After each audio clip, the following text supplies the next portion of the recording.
Magandang araw po sa inyong lahat mga ka-confess.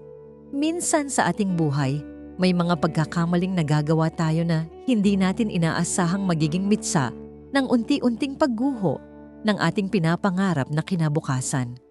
Ang bigat ng konsensya ay parang aninong sumusunod sa bawat hakbang. Pilit tayong hinahila pabalik sa nakaraang sana ay hindi na lamang nangyari.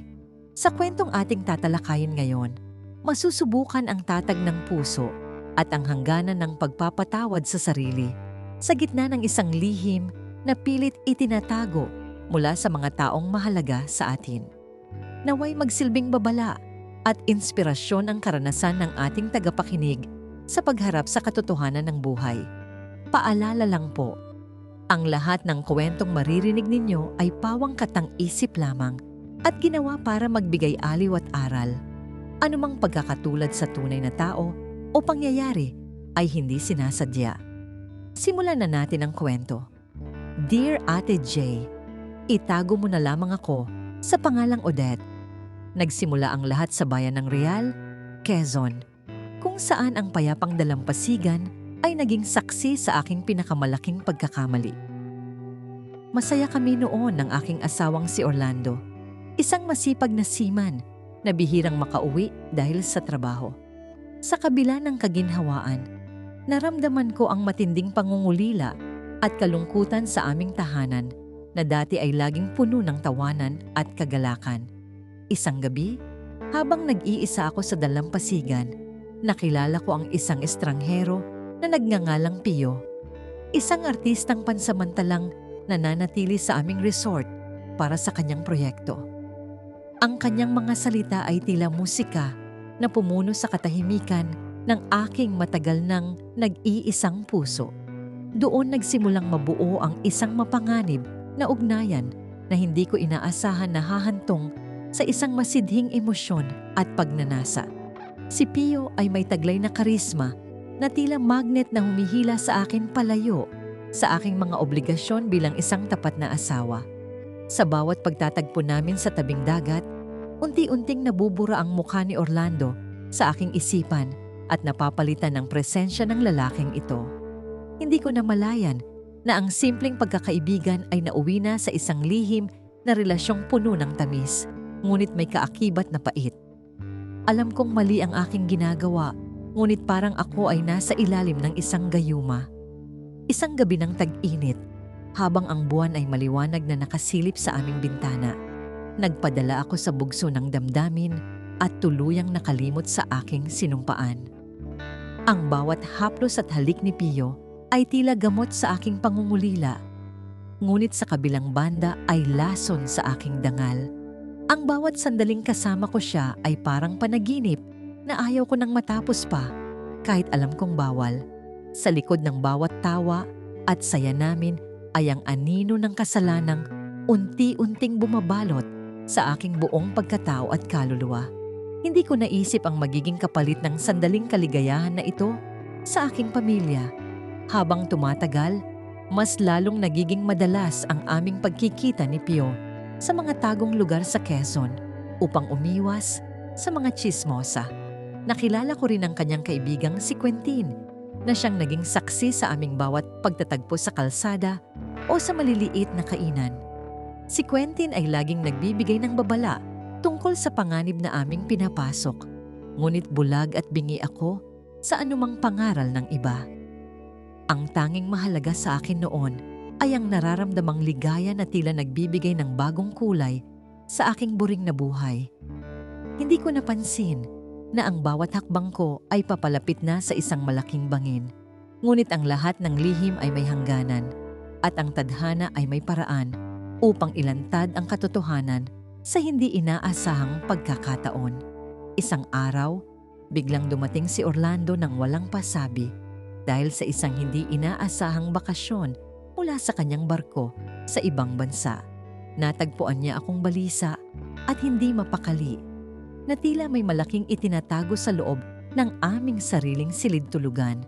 Ang kanyang mga mata na dati ay puno ng pagtitiwala ay nagsimulang mapalitan ng pagdududa habang pinagmamasdan ng aking bawat kilos. Ramdam ko ang lamig ng kanyang pakikitungo na tila ba mayroon na siyang nararamdamang kakaiba sa akin. Sinubukan kong ibalik ang dati naming gawi, ngunit ang bawat yakap niya ay nagpapaalala lamang sa akin ng bawat haplos na ibinigay ni Pio. Ang guilt ay nagsimulang kumain sa aking sistema, dahilan upang maging iritable ako sa aming mga anak na sina Priscilla at Quintin. Sila ang pinaka-naaapektuhan sa tuwing nakikita nilang laging nag-aaway ang kanilang mga magulang dahil sa aking kakaibang asal at kawalan ng atensyon. Ang masayang tahanan na aming binuo ay unti-unti nang nagkakaroon ng lamat dahil sa aking sariling kagagawan at maling desisyon. Hindi ko na alam kung paano pa aayusin ang lahat ng ito. Dahil sa takot na malaman ang totoo, pinilit kong tapusin ang ugnayan namin ni Pio. Ngunit hindi siya pumayag na basta na lang mawala. Nagsimula siyang magpadala ng mga liham at magparamdam sa aming bahay na lalong nagpalala sa aking matinding kaba at malaking takot. Isang araw, nakita ni Regina ang aking biyenan na nakatira malapit sa amin. Si Pio na umaaligid sa aming bakuran. Ang matalas na paningin ni Regina ay hindi madaling malinlang at alam kong simula na ito ng aking tuluyang pagbagsak. Ang bawat sandali ay tila isang ticking bomb na naghihintay na lamang ng tamang oras para sumabog. Sa huling gabi ng kabanatang ito, habang nakatingin ako sa salamin, hindi ko na makilala ang babaeng nasa harap ko dahil sa dumi. Ang dati ay maaliwalas na mukha ay napalitan ng pait at pagsisisi na hindi ko kayang bigkasin sa sinumang tao. Ang aking puso ay punong-puno ng mga lihim na tila mga tinik na sumasakal sa aking bawat paghinga sa gabi. Alam kong hindi ko na kayang itago ang katotohanan habang buhay at kailangan ko nang harapin ang bagsik ng aking mga aksyon. Ang katanungan na lamang ay kung kailan at paano ko sasabihin ang lahat sa aking asawa. Lumipas ang mga araw na tila ba ako ay naglalakad sa ibabaw ng manipis na salamin na anumang oras ay pwedeng mabasag. Si Orlando ay naging mas mapagmasid at tahimik. Isang senyales na hindi ko dapat baliwalain dahil alam kong may alam na siya. Isang hapon, habang kami ay nasa gitna ng aming hapunan, bigla niyang inilapag sa mesa ang isang piraso ng papel. Ito ay ang sulat na galing kay Pio na hindi ko na itago ng maayos sa aking lumang bag na itim.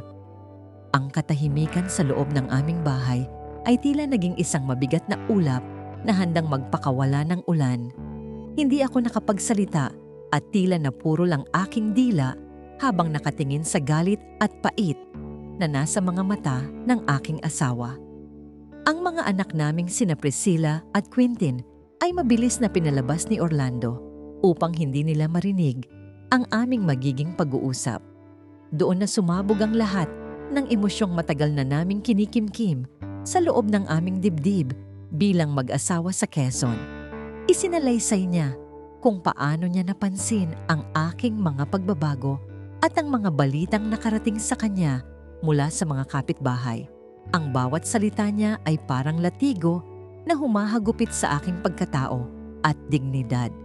Sa gitna ng aming pagtatalo, dumating si Renato, ang matalik na kaibigan ni Orlando, upang subukang pakalmahin ang sitwasyon sa aming munting bahay. Ngunit ang presensya ni Renato ay lalo lamang nagpainit sa ulo ni Orlando dahil sa hiya na nararamdaman niya sa harap ng kaibigan. Inamin ko ang lahat ng aking kasalanan habang humihagulgol sa sahig. Nagmamakaawa na bigyan pa ako ng kahit isang pagkakataon. Sinabi ko sa kanya na si Pio ay isa lamang pagkakamali at ang pamilya pa rin namin ang aking mahal. Ngunit ang tiwala na minsan nang nasira ay mahirap nang muling buuin sa isang iglap. Ang gabi na iyon ang naging pinakamahaba at pinakamahirap sa aking buong buhay dahil sa bigat ng mga pangyayaring aking naranasan. Umalis si Orlando sa aming bahay at hindi ko alam kung saan siya pupunta o kung babalik pa ba siya sa amin. Naiwan akong mag-isa sa sala kasama ang aking mga anak na nagtataka kung bakit umiiyak ang kanilang mahal na ina. Ang bawat sulok ng aming tahanan ay tila nagpapaalala sa akin ng lahat ng masasayang alaala na aking sinira. Ramdam ko ang lamig ng hangin na tila humahampas sa aking mukha bilang parusa sa aking kataksilan. Kinabukasan, kumalat ang balita sa buong bayan ng Real tungkol sa nangyari sa aming pamilya dahil sa mga tsismis na kumalat. Si Regina, ang aking biyenan, ay dumating at binuhos ang kanyang galit sa akin sa harap ng maraming tao sa palengke. Sinabihan niya akong walang utang na loob at hindi karapat-dapat na maging asawa ng kanyang anak na si Orlando. Ang kahihiyan na aking naramdaman ay hindi matatawaran at gusto ko na lamang maglaho sa mundong ito dahil sa sobrang sakit. Nawala ang lahat ng respeto ng mga tao sa akin dahil sa isang maling desisyon. Sa kabila ng lahat, sinubukan kong hanapin si Pio upang tapusin ang lahat ng gulo, ngunit nalaman kong umalis na siya ng bayan.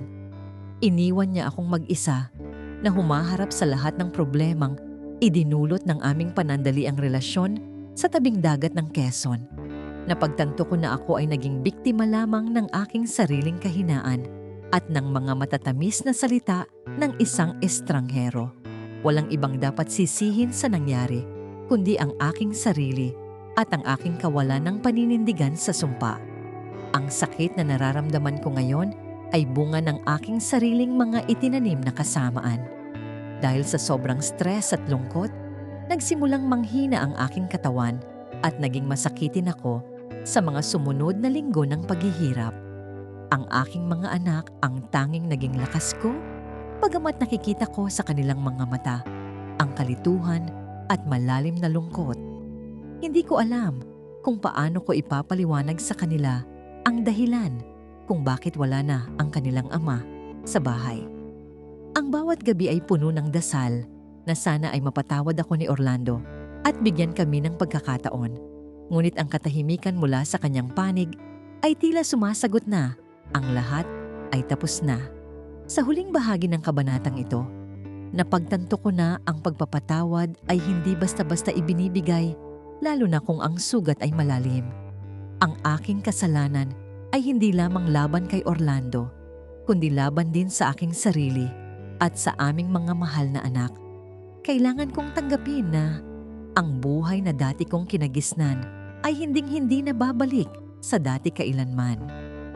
Ang bawat hakbang ko pasulong ay puno ng tinik at hirap na kailangan kong tiisin bilang bahagi ng aking pagsisisi. Ito ang simula ng aking mahabang paglalakbay patungo sa paghilom ng aking sugatang puso. Lumipat kami ng aking mga anak sa isang maliit na bayan sa Infanta, Quezon, upang magsimula ng bagong buhay na malayo sa tsismis. Nagtrabaho ako bilang isang tindera sa palengke upang matustusan ang mga pangangailangan ni na Priscilla at Quintin sa kanilang pag-aaral. Ang hirap ng buhay ay aking tiniis dahil alam kong ito ang nararapat na parusa sa aking mga naging pagkakamali noon. Ang bawat barya na aking kinikita ay pinahahalagahan ko dahil ito ay bunga ng aking marangal na pagtatrabaho ngayon. Unti-unti kong binubuo ang aking sarili sa gitna ng mga guho ng aking nakaraan na masakit. Sa loob ng 2 taon, wala kaming balita kay Orlando, maliban sa mga padala niyang pera para sa mga bata sa bangko. Hindi niya ako direktang kinakausap at ang lahat ng komunikasyon ay dumadaan sa kanyang kaibigang si Renato na laging tumutulong sa amin. Ang bawat sulat na ipinapadala ko para sa kanya ay nananatiling walang sagot na tila baburado na ako sa kanyang puso. Masakit man, tinanggap ko ang katotohanan ito bilang bahagi ng aking pagbabayad puri sa lahat ng aking mga naging kasalanan. Ang mahalaga sa akin ngayon ay ang kapakanan at magandang kinabukasan ng aking mga anak. Isang araw, habang ako ay nagtitinda, biglang lumitaw si Orlando sa aking harapan na may dalang mga pasalubong para sa mga bata. Hindi ko mapigilang mapaiyak sa tuwa at kaba dahil sa wakas ay muli kaming nagkita pagkatapos ng mahabang panahon ng pagtitiis. Ang kanyang mukha ay tumanda na rin dahil sa hirap ng trabaho sa barko at sa bigat ng kanyang dinadala. Nag-usap kami ng masinsinan sa isang tahimik na lugar kung saan walang makakaabala Sa aming muling pagtatagpo, doon niya inamin na hindi niya pa rin ako lubos na mapatawad sa aking nagawang kataksilan.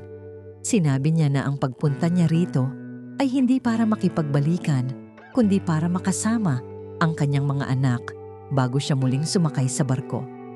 Ramdam ko ang distansya sa pagitan naming dalawa na tila isang malawak na karagatan na hindi kayang tawirin ng kahit anong bangka. Gayunpaman, pinasalamatan ko siya sa pag-aalaga sa aming mga anak at sa hindi paglimot sa kanyang mga obligasyon bilang isang ama. Ang bawat sandali na kasama namin siya ay itinuring kong isang biyaya mula sa langit na dapat kong ipagpasalamat ng lubos. Alam kong mahaba pa ang proseso ng paghihilom para sa aming dalawa. Habang pinagmamasdan ko silang mag-aama na naglalaro sa dalampasigan ng infanta, naramdaman ko ang isang uri ng kapayapaan sa aking kalooban. Ang pagsisisi ay hindi lamang tungkol sa pag-iyak, kundi tungkol sa paggawa ng tama sa bawat araw na dumarating sa ating buhay. Napagtanto ko na ang tunay na pagpapatawad ay nagsisimula sa pagtanggap sa sariling mga kahinaan at pagpiling maging mas mabuting tao. Hindi ko nahahayaang maligaw muli ang aking puso sa mga maling landas na puno ng panganib at tukso. Ang aking buhay ay iaalay ko na lamang para sa aking mga mahal na anak. Nakilala ko rin ang isang matandang babae na nagngangalang Phoebe na naging aking gabay at tagapayo sa mga panahong ako ay pinanghihinaan. Tinuruan niya ako kung paano magpakumbaba at kung paano harapin ang bukas ng may pag-asa sa kabila ng madilim na kahapon. Ang kanyang mga kwento ng katatagan ay naging inspirasyon ko upang hindi sumuko sa mga pagsubok na dumarating sa aking bagong buhay. Ang bawat aral na aking natututunan ay nagsisilbing sandata ko laban sa mga mapanghusgang mata ng lipunan na nakapaligid sa aming lahat. Unti-unti, bumabalik ang aking tiwala sa sarili at sa poong may kapal.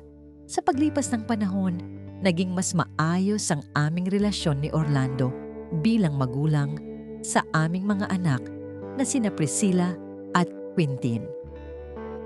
Bagamat wala na ang romantikong pag-ibig, nananatili ang respeto sa bawat isa para sa katahimikan ng aming pamilya sa kasalukuyan. Ang sugat ng nakaraan ay naging pilat na lamang na nagpapaalala sa akin ng aral na aking natutunan sa mapait na paraan.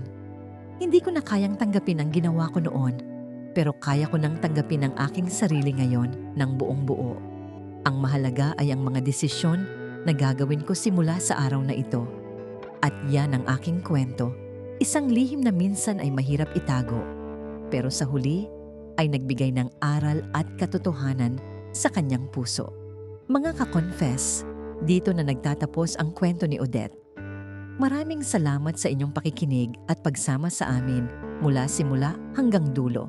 Sana ay may napulot kayong aral, inspirasyon, o kahit konting saya sa ating ibinahaging kwento ngayon. Kung nagustuhan ninyo ang kwentong ito, huwag kalimutang i-like, i-share, at higit sa lahat ay mag-subscribe dito sa aming YouTube channel na Tagalog Wild Confession para sa mas marami pang kwentong kapanapanabik, nakakakilig at minsan ay nakakagulat.